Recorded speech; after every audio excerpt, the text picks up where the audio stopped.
This led to a discussion in our newsroom about how to stay safe when you take Uber or Lyft. Jason Wheeler joins us now with a few tips and some apps that could help you avoid a very scary situation. Jason, I think about us as adults using Uber and Lyft, but also a lot of parents use Uber and Lyft for their children. You're right, and their senior parents are starting to use Uber and Lyft as well. And I'm glad we had this discussion in the newsroom because I've used these many times. Sure. I didn't know a lot of these. We have a lot of smart people in the newsroom, so we're going to break down some of these tips for you here. Most of them are really easy. They just take a few seconds.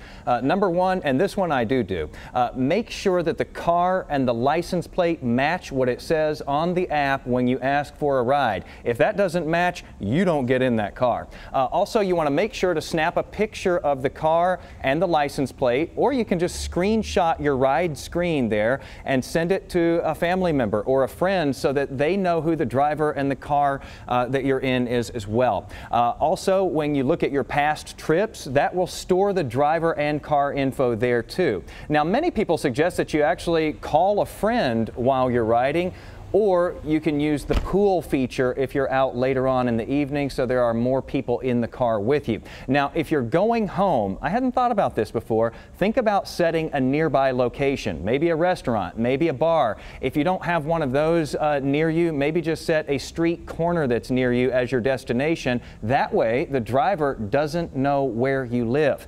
Also, ride in the back. The Taxi Cab, Limousine, and Paratransit Association says that most of the assaults it has recorded nationwide have happened to passengers who are riding up front with the driver.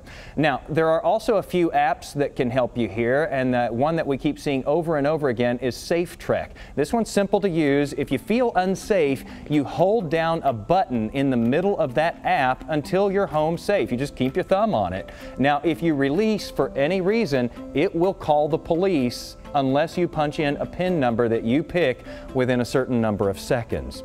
There's another one called Circle of Six. Now, this one won an award from the White House. It lets you pick 6 people to add to your circle. With 2 taps, you immediately send a text with your location to your circle, either requesting a ride or a phone call. It also connects you to a 24-hour safety hotline. So there are a lot of options out there, and some phones even have the technology built into them. This is a Samsung Galaxy, that's what I use. It has a standard emergency feature that you can access by just hitting the power button 3 times and make sure that you know when the apps are accessing your location. Uber, by the way, accesses it at all times by default, but you can change that too when you open their only app there. So make sure you make those changes, especially if you don't want your location to be noticed. John and Izzy? Good.